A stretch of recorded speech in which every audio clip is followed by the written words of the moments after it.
What's up, everybody, and welcome to another episode of Scouting the Fins. We're diving into the last 3 days of mandatory minicamp, what we saw on the field, what's bussing off it, and what matters as the Miami Dolphins head into the third part of training camp.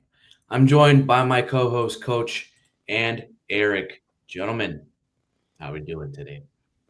We are doing well, at least I'm doing fantastic. Hope Coach Eric is doing well. Hope you're doing well with some. Currently watching a little bit of the Florida Panthers up 3-0 on the Edmonton Oilers. So that's pretty nice to see. Hopefully the Dolphins have even half the success that the Panthers had this season. And I would be feeling very good about that. Yeah, currently as we're doing the show, they're up 3-0, and I'm starting to wonder what was the look that McDavid gave Draisaitl in Game 3. I'm starting to think it was probably that Kevin Hart meme look like, help me. I'm thinking it's that kind of meme, that kind of look that they gave each other. There are some lessons that the Dolphins can learn from this current Panthers build, but that's not what this show is about. Yeah, I wish that I was more of a hockey fan than I am. I've tried to get into it, but it is fun to watch, how the Miami community has rallied around that team.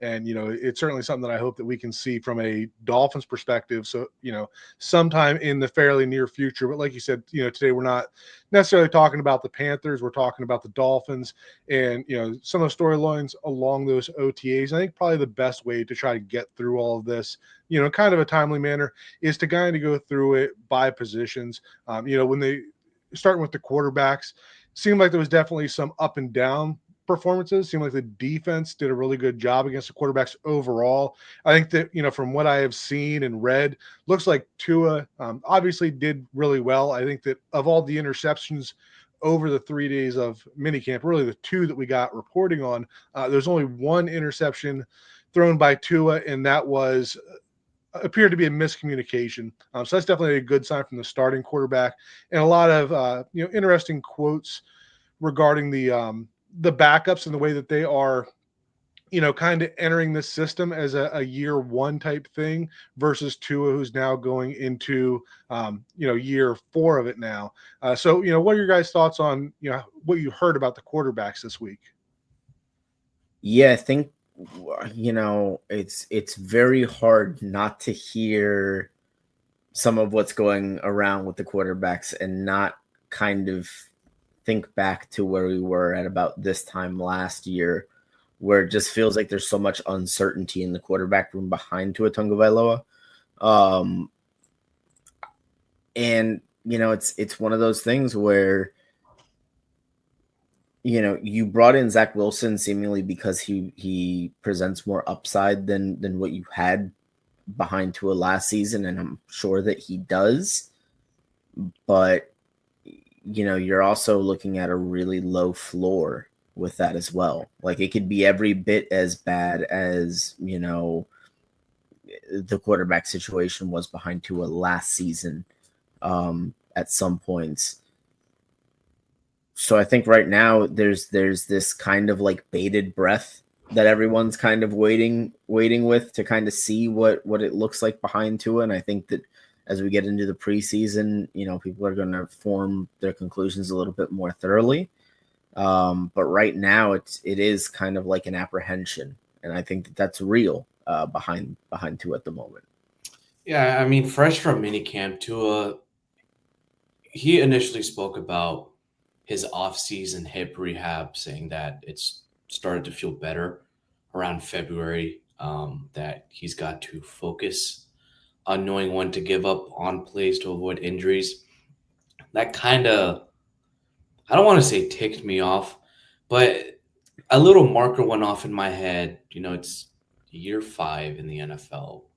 You kind of should know when to give up on a play by at least year 2 to year 3. I mean, yes, that is going to be very critical for OTAs to keep himself healthy. Film wise, we saw the progression from year 3 to year 4. He's quicker in footwork and rollout, sharper in his pocket awareness, red zone snaps. He just needs to be smarter. And I think in these OTAs, these drills, he needs to be faster in his progressions, faster in his release, and just smarter in these drills, avoiding unnecessary hits. And what I'm saying pretty much echoes that it's the shifting mindset for Tua. Like, he's the leader of the quarterback room. He needs to lead by example for Zach Wilson and Quinn Ewers. We saw Zach Wilson say that he's never been told in his life that he's throwing the ball late. Like, Zach Wilson and Quinn Ewers, they have to find a way to play as aggressive as Tua in terms of the timing. The more aggressive they get each and every day, they're going to get better at it once it comes to preseason and in game. That's what you're doing throughout camp. Sometimes there's a successful result. I mean, this is the first few times they're doing it, which is why they're throwing more interception. But the more and more aggressive these guys get, from the primary read to the progressions to the play style, you're starting to cook and develop your game. All 3 of those guys have to be responsible in how to command the huddle, how to lead the players, how to get lined up, and especially knowing what the wording means and how to instruct. Like, that's the key part of training camp and OTAs, commanding the huddle, making sure you have the wording right, leading it, and making sure you have the plays down where it's as easy as riding a bike. Yeah, and to your points there, I think that some of that was addressed in the media availabilities, where Mike McDaniel talked about Tua understanding how important it is for him to be on the field after seeing what it looks like without him on there. And Tua also mentioned that in OTAs this year, that he is being a little more intentional with getting rid of the ball, even though he knows that he can't get hit. Like, he's got to get in that mindset that in these practices that, if he holds on to the ball in the game in those same situations, he's going to get killed.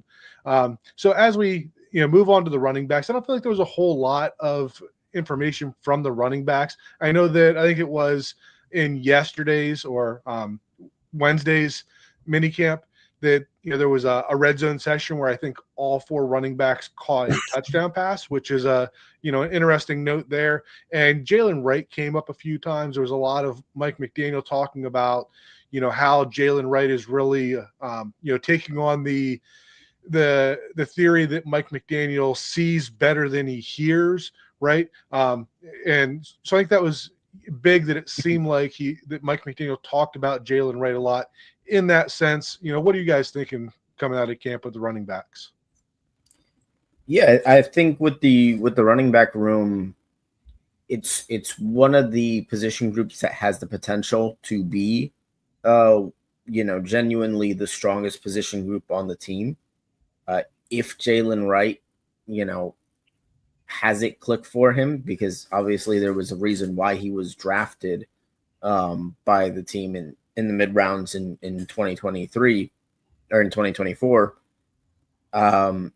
If he's able to give the Dolphins that level of explosiveness that he kind of showed with maybe a little bit better vision here in 2025, and he's able to kind of improve along the margins in terms of doing the little things at the running back position, pass protecting, making sure that, having good hands out of the backfield, then you could have yourself a really strong, stable of backs between Achane, Gordon, and Wright. And the thing that I love there is that all 3 of those guys give you something a little bit different, out of the backfield.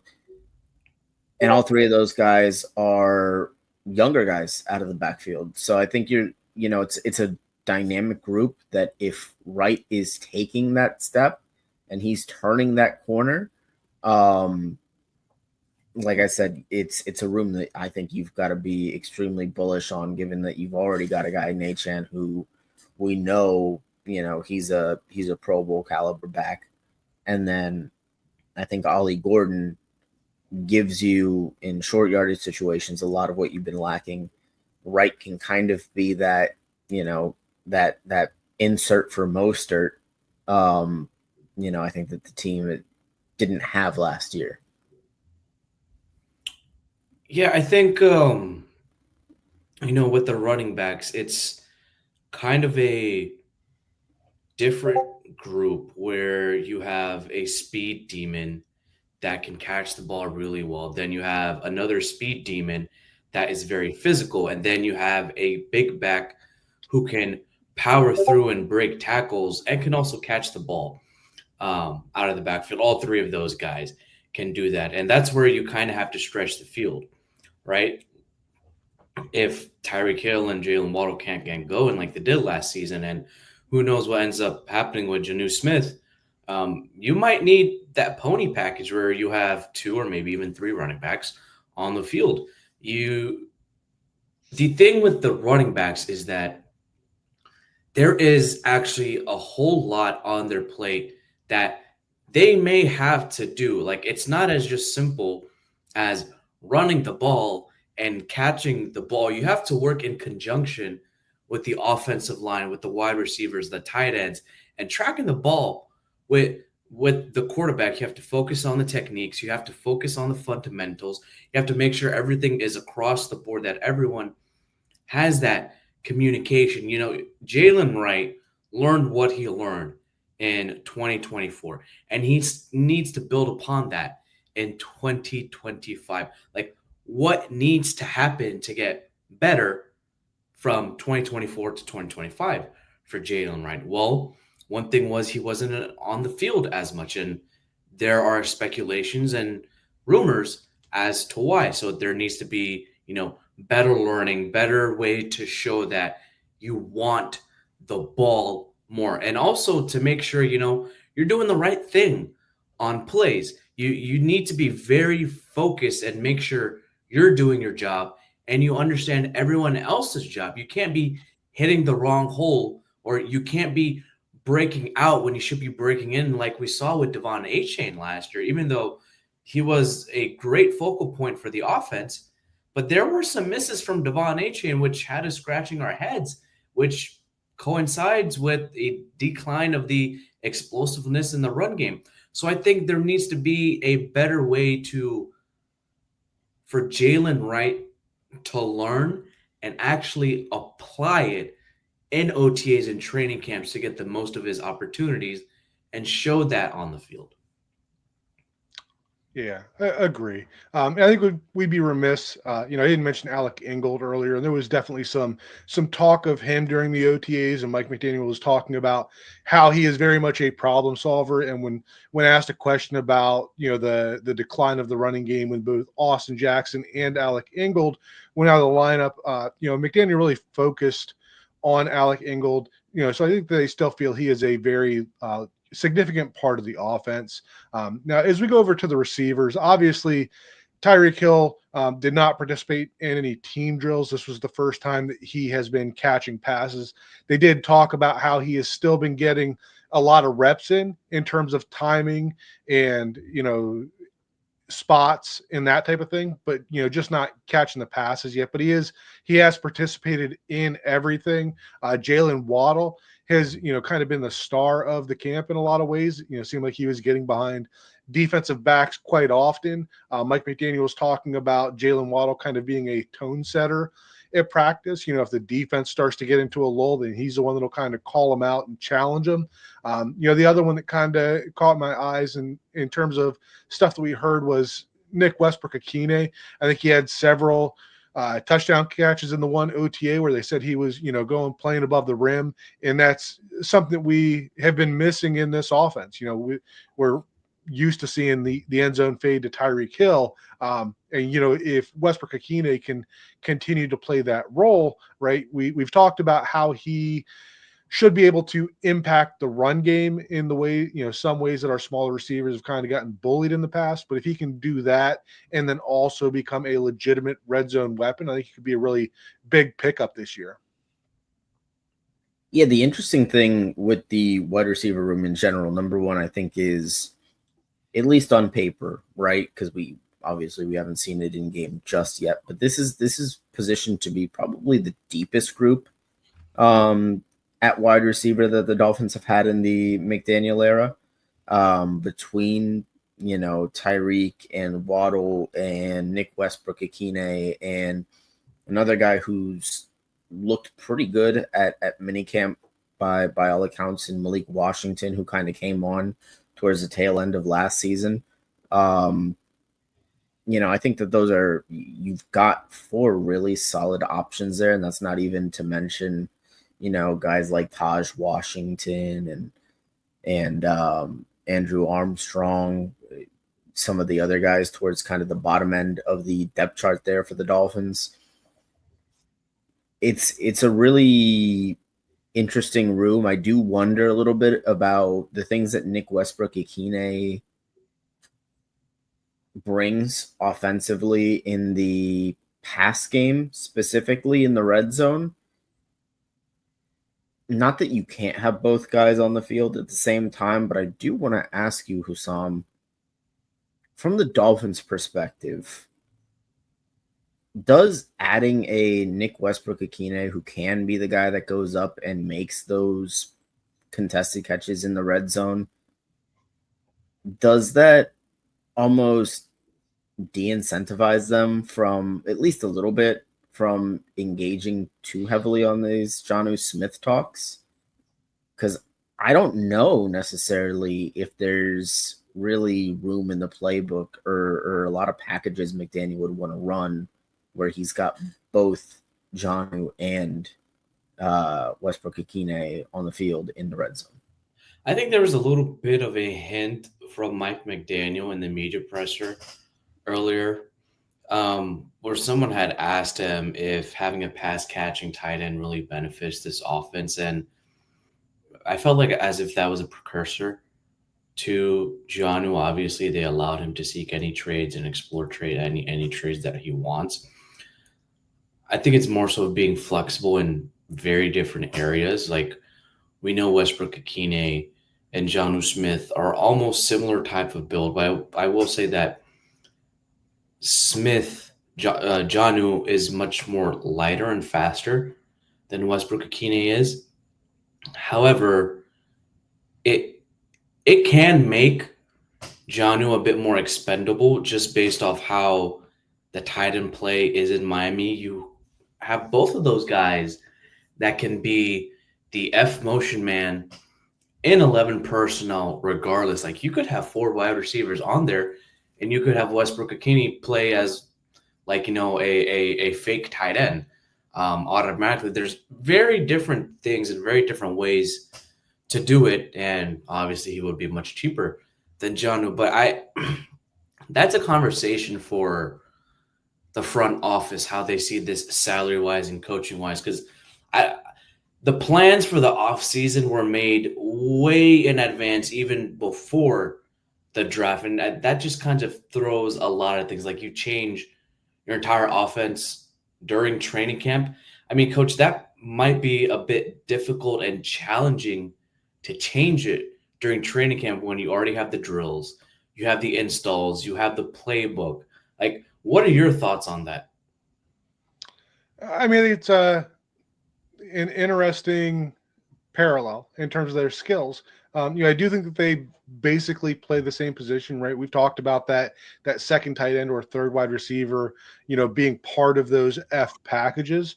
So I don't know if there's a whole lot of difference. So I don't know that you're going into training camp and you're installing new packages necessarily and new plays. I think it's all stuff that's already in there. But I think that when you have somebody on the roster in a Nick Westbrook Akine that can come in and they can do the things that Jonnu Smith has done, then I think that, really gives the team a little more leverage there. So I think it's definitely something to keep our eye on. And with that, we will head to break. Make this your best season yet with nutritious 2-minute meals from Factor. Eating well has never been this easy. Just heat up and enjoy, giving you more time to do what you want. Get outside instead of prepping and cooking indoors. Factor meals arrive fresh and ready to eat, perfect for any active lifestyle.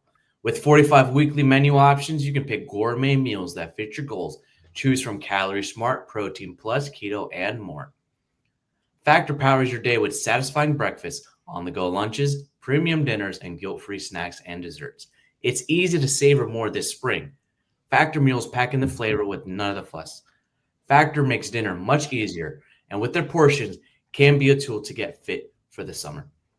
Get started at factormeals.com/3yards50off and use code 3yards50off to get 50% off plus free shipping on your first box. That's code 3yards50off at factormeals.com/3yards50off for 50% off plus free shipping.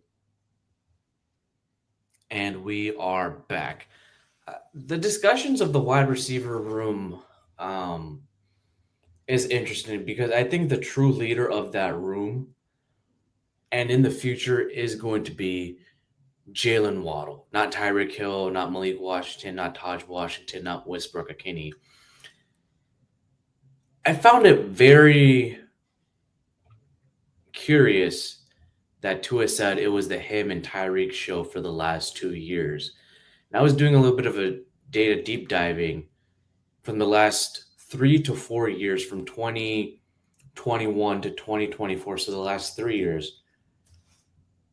The best quarterback wide receiver duo, like in terms of, Smith, Hurts, Chase Burrow, and Tua and Waddle, is Tua and Waddle of those, that trio who played in college and in the NFL together. And I haven't seen anything else of the best quarterback wide receiver duo, 1-2 punch, throwing to that wide receiver, especially if it's that specific quarterback, that starter quarterback, than Tua and Jalen Waddle. It's almost as if Jalen Waddle needs the ball much more, in my opinion. He's looking much faster. He's running crisper routes. He just needs a voice in that locker room, and he needs to set the tone for that wide receiver room, especially with Tyreek Hill. I get Tyreek's the one that makes more money. He's the star player. He's also the veteran, quote unquote, the veteran in the room. But this is Waddle's wide receiver room, and he needs to take it. Like, I'm not saying he needs to snatch that chain from Tyreek, but he needs to be able to, have his cojones drop down and tell everyone, we're doing this with Mike. This is how the wide receiver room needs to operate. And we all need to get on the same page with Tua. And Tua said it that, like, when you're on the same page with these wide receivers, this offense is cooking. And if Tua, God forbid, is out again with injuries, Zach Wilson or Quinn Ewers, they're going to have to time it up with these receivers. And they have to build that chemistry during these drills and with these backup quarterbacks as well. So Jalen Waddle knows what it's like to play without Tua because he doesn't get the ball as much with him. He knows the feeling. He knows how it is. And it can get frustrating without Tua specifically. But I feel like he's handled that as a pros. Like, you haven't heard anything come out of him. Yeah, you've seen. Go ahead, Eric. No, you got it. No, I was just going to say that, I think you've seen some of that, with the way that McDaniel's talking about Jalen Waddle and with the way that everybody is talking about, that you have to be intentional about. You have to, you see more than you hear. So I think the team overall kind of saw how last year went when you made, the team made Tyreek a captain, and, you saw the way that, things did not work out last year. And a big part of that was the leadership that they put in place. So I think as you fast forward here to 2025, and obviously they said that they were basically lying about the culture change last year, and there's nothing that they can say this week or next week or until we get into the regular season and they face some adversity that's going to change how we feel about that. But at least for now, they're saying that they feel like they're doing the right things now. They've set that tone in practice, and seems like Waddle is kind of at the forefront of that and trying to get people to follow that as well. Yeah, I mean it's one of those things where I think I really almost, for Waddle's sake, it would have been nice to kind of see the Dolphins maybe move on from Tyreek in the offseason. Just because for no other reason other than for a guy that's trying to find his voice, you're not going to be the loudest guy in a position room with Tyreek Hill. It's just not going to happen. Tyreek Hill is going to be the loudest voice in that room. And the loudest voice does not necessarily mean it's right.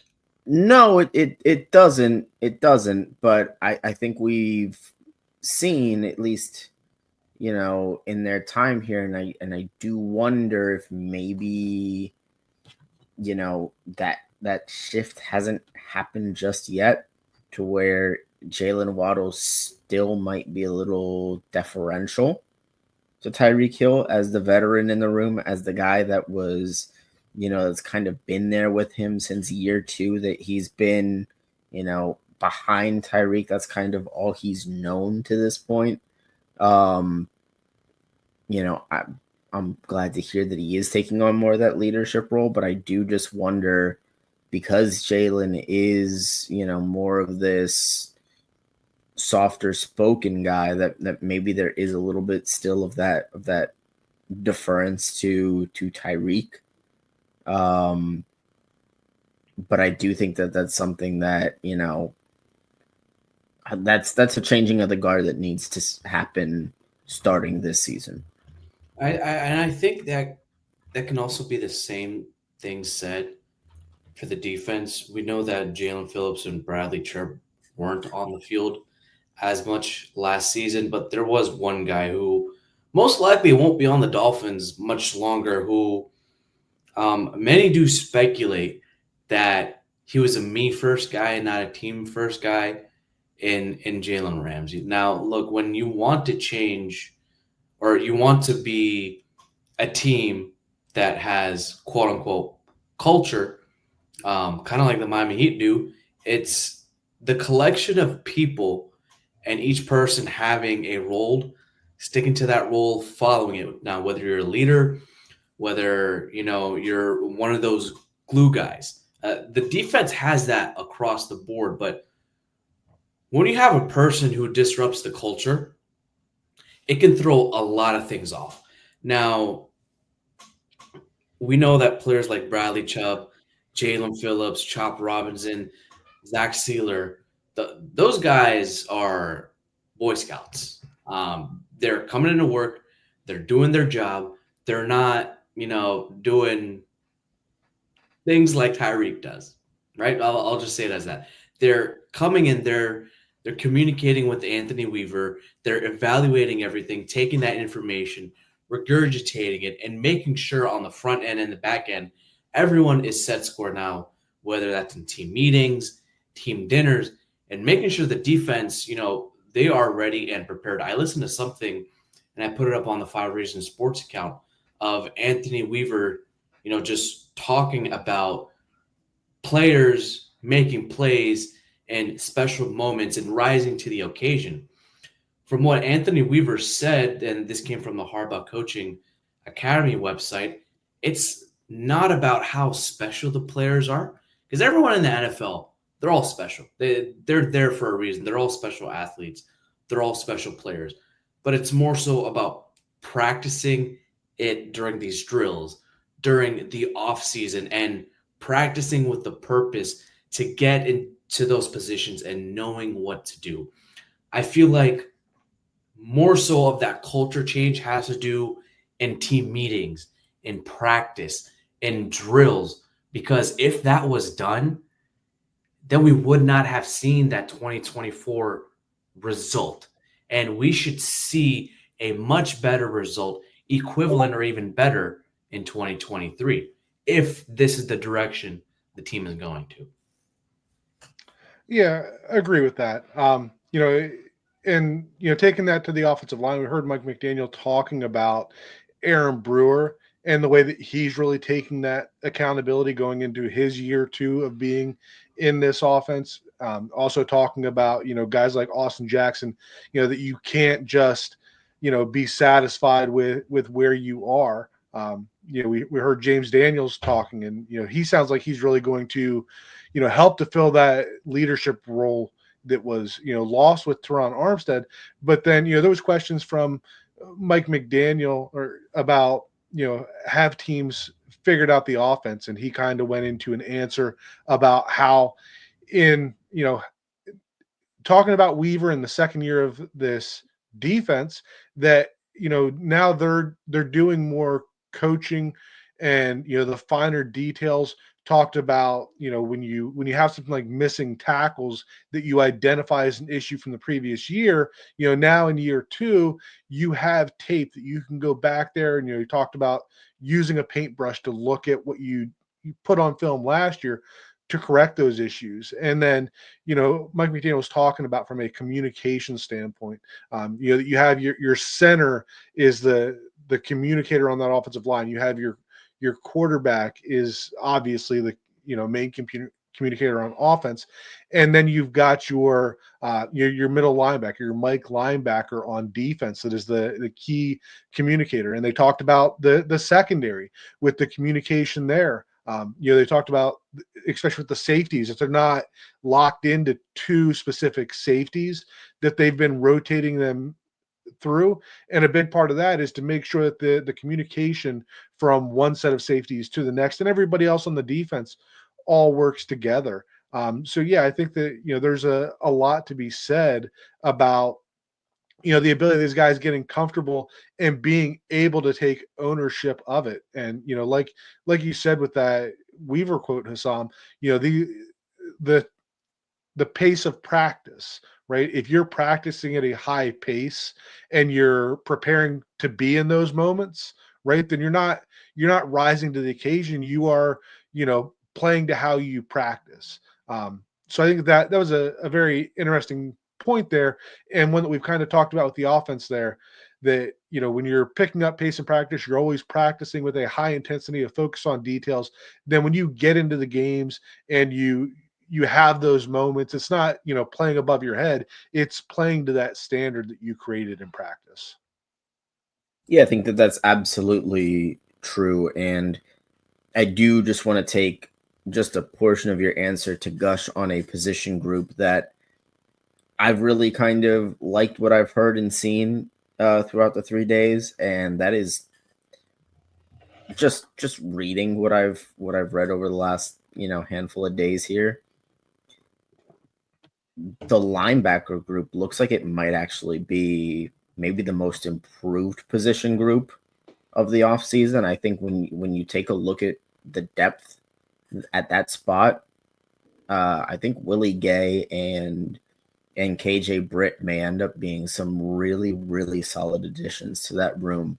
And I'm excited to see what those guys end up looking like, through training camp and into the preseason, because I think that's a really those are really underrated additions in the middle of your defense.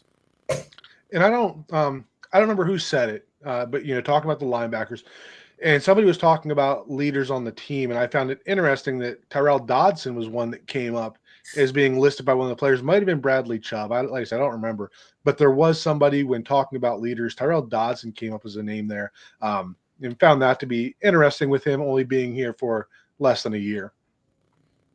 Yeah, the bottom line is that it's a mindset shift for the entire team, from each player to each position unit to each offense and defensive compartment. like, it's going to show on tape in the preseason and even the regular season that's coming up in a couple months. And that all starts with practice. Now, they can all say in these media pressers that, yeah, we're talking about this culture shift, that practice is looking really good. It just needs to show up. And that's going to show up in position battles, whether it's across the offensive line, who's going to be the primary left guard. The tight end is Jonnu Smith going to stay a Dolphin.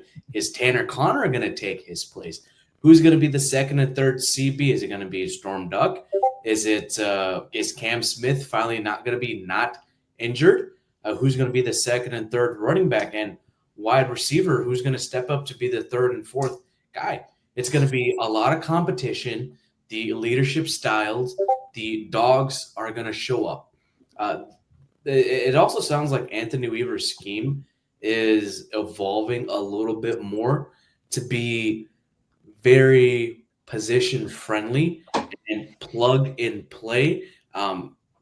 He hasn't talked so much about it, but just reading in between the lines and from knowing what we know so far, I'm more so interested in how this defense is going to look from year one to year two in this practice and on the field. And with that, folks, thank you so much for joining and listening in on Scouting the Fins. As always, go